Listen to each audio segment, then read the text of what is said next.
வணக்கம் நண்பர்களே, சொந்தங்கள்லாம் எப்படி இருக்கீங்க? நல்லா இருக்கீங்களா? இன்றைக்கி நம்ம என்ன வீடியோ பார்க்க போகிறோன்னா, எங்கள் வீட்டில் இன்றைக்கி என்ன சாப்பாடுனா நெல் சோறு, கத்திரிக்காய் முருங்கைக்காய் சாம்பார். கத்திரிக்காய் முருங்கைக்காய் உருளைக்கிழங்கு எல்லாமே போட்டு சாம்பார். உங்கள் வீட்டில் இன்றைக்கி என்ன சாப்பாடுன்னு மறக்காமல் கமெண்டில் சொல்லுங்கள். அப்புறம் நிறைய பேர் கமெண்டில் கேட்டிருக்கீங்க, அக்கா உங்களுக்கு ஒன்று தான் சாப்பாடா, எங்களுக்கெல்லாம் இல்லையா, எங்களுக்கு இல்லையா அப்படின்னு. கண்டிப்பாக எல்லோரும் வீட்டுக்கு வாங்க, நான் உங்களுக்கு சமைச்சு போடுறேன்.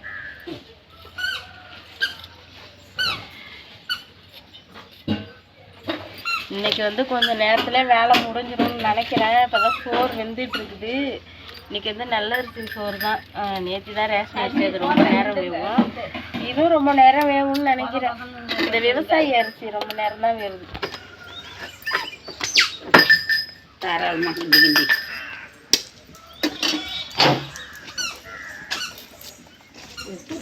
அந்த கூட்டு அந்த கிச்சன் சப்பிட்டு வந்து விடுங்க. தள்ளி கொடுக்க ஆனால் ஒரு தூக்குல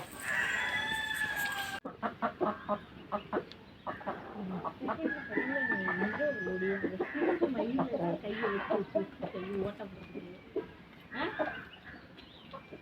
பட்டப்பட்டே அடிச்சுக்கோங்க.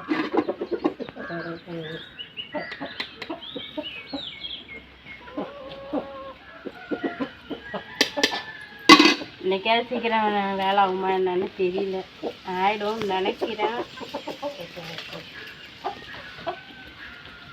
இங்கே பாருங்கள் நண்பர்களே, இந்த வாழைக்காய் நாங்கள் அமாவாசைக்கு விற்க போனாருன்னு சொன்னால அப்பா அவர் விற்றுட்டு மீதி எடுத்துகிட்டு வந்துட்டு நாங்கள் ஒரு 3 காய் பஜ்ஜி போட்டோம். மிச்சம் ஒரு 4 இருந்துச்சு. அது பொரியல் செய்யலான்னு பார்த்தா யாருக்குமே வாழைக்காய் பொரியல் பிடிக்காது. எல்லாம் வாழைக்காய் இந்த உருளைக்கிழங்குலாம் சாப்பிட்டா வாயு காலை பிடிக்குது, இடுப்பு வலிக்குது, காலை வலிக்குதுன்னு யாரும் தொட மாட்டேங்கிறாங்க. அது உண்மையாக பொய்யா என்னன்னு மறக்காமல் கமெண்டில் சொல்லுங்கள். உங்கள் வீட்டில் இது மாதிரி வாழைக்காய்னா யாரும் சாப்பிட மாட்டேங்கிறாங்களா என்னென்னு கமெண்டில் சொல்லுங்கள் நண்பர்களே. அதனால இதை பொரியலே செய்யலை, அப்படியே வச்சுட்டோம். இங்கே பாருங்கள், இது மட்டும்தான் காயாக இருக்குது. இதை நேற்றையே நான் சாப்பிட்லான்னு இதை எடுத்து பார்த்தேன். அப்போ கல் மாதிரி இருந்துச்சு. இப்போ பாருங்கள் பழமாயிட்டு. இது நேற்று மஞ்சள் கலர் தான் இருந்துச்சு, ஆனால் திங்கலன்னு ஆசையாக போய் எடுத்தேன்னா அழித்து பார்த்தோன்னா கருங்கல் மாதிரி இருந்துச்சு. ஐயோ பல்லு நமக்கு பல்லு வண்டி தான் வெள்ளையாக இருக்குது, பல்லும் கருன்னு போயிட்டுருந்தா என்ன பண்ணுறது. அதுக்குன்ட்டு இதை சாப்பிட்லாம் வச்சுக்கோங்க. இன்றைக்கி சாப்பிட்லான்ட்டு இன்றைக்கி இது 2 சாப்பிட்லான்னு நினைக்கிறது. 2 சாப்பிட்லாம், ஆனால் இது கொஞ்சம் காயாக தான் இருக்குது. இது காயாக தான் இருக்குது, ஆனால் மஞ்சள் கலர் இருக்குது, ஆனால் காயாக தான் இருக்குது. இது 2 நாளைக்கு சாப்பிட்லாம், இது 2 இன்றைக்கி சாப்பிட்லாம். அது நல்லா முத்துன காயா, அதனால எங்கள் வீட்டு சேவலுக்குலாம் இன்னைக்கு தான் விடிஞ்சு, இப்போ தான் விடிஞ்சு காட்டிருக்கேன். எல்லாம் இப்போ தான் தூங்கிட்டு 2 கோழி முட்டை விட வருது. அந்த முட்டை விட வர கோழி பண்ணுற இடம் எங்கள் வீட்டில் என்னென்ன இருக்கோ அனைத்தையும் தள்ளி விட்டு கொடுமை பண்ணி வச்சு தான் முட்டை விட்டுட்டு போகும்.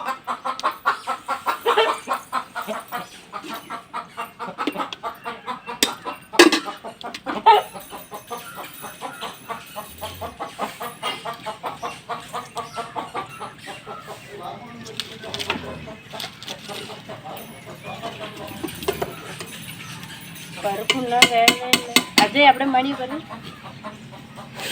மணி 8:25 ஆகுது.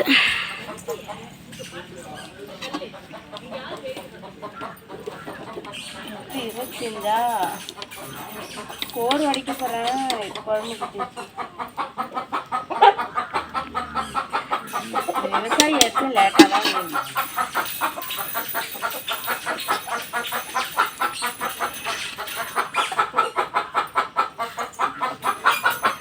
நீங்கள் பையரிசி எந்த அரிசி எடுப்போம் கமெண்டில் சொல்லுங்கள் நண்பர்களே.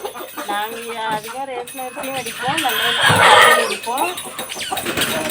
ஆனால் இந்த விவசாய அரிசி சாப்பாட்டுக்கு நல்லா இருக்குது எங்களுக்கு. ஆனால் அது வேவது லேட்டாக தான்.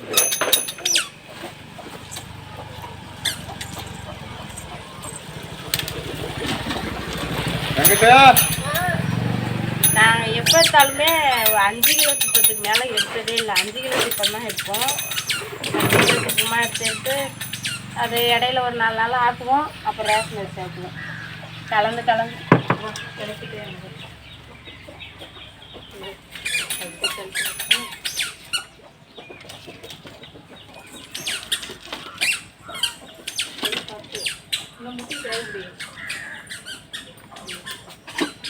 இன்னைக்கு எங்கள் வீட்டு சாப்பாடு சாப்பாடு கத்திரிக்காய் முருங்கைக்காய் சாம்பார். நண்பர்களே, உங்கள் வீட்டில் இன்றைக்கி என்ன சாப்பாடுன்னு மறக்காமல் கமெண்ட் பண்ணுங்கள். நாளைக்கு வந்து நம்ம எங்கள் வீடு வந்து பால் காய்ச்சலான்னு இருக்கோம். அதில் அனைத்து நண்பர்களும் பால் காய்ச்சறதுக்கு வந்துடுங்க. நாளைக்கு கன்ஃபார்ம் காய்ச்சறது தான் முடிவு பண்ணியாச்சு. அதாவது இன்னும் நைட்டு, நாளைக்கு விடிய காலம். இந்த கத்திரிக்காய் அழுகிடுச்சு. இன்னும் ஒரு கத்திரிக்காய் தான் இருக்குது, அதுக்கு இதையே சேர்த்து அரிஞ்சு போட்டுடலாம். நாளைக்கு பால் காய்ச்சுற வீடியோ கண்டிப்பாக வரும். நாங்கள் வந்து யாருக்கும் சொல்லலாம் இல்லை, அம்மா வீடு தங்கச்சி வீடு நாங்கள் மட்டும்தான், வேற எங்கேயும் சொல்லலை. நம்மலாம் பெரிய வீடாக கட்டியிருக்கோம், எல்லாருக்கும் சொல்லி செய்ய. அதுவும் இல்லாமல் மற்ற சொந்தக்காரங்களுக்குலாம் சொன்னால் அதெல்லாம் செலவு நிறையா, அதெல்லாம் செய்யறதுக்கு நமக்கு இப்போதைக்கு வந்து எனக்கும் கொஞ்சம் உடம்பு சரியில்லை. நம்மள்கிட்ட இப்போ ஆள் வசதி இல்லை, பணம் வசதியும் இல்லை.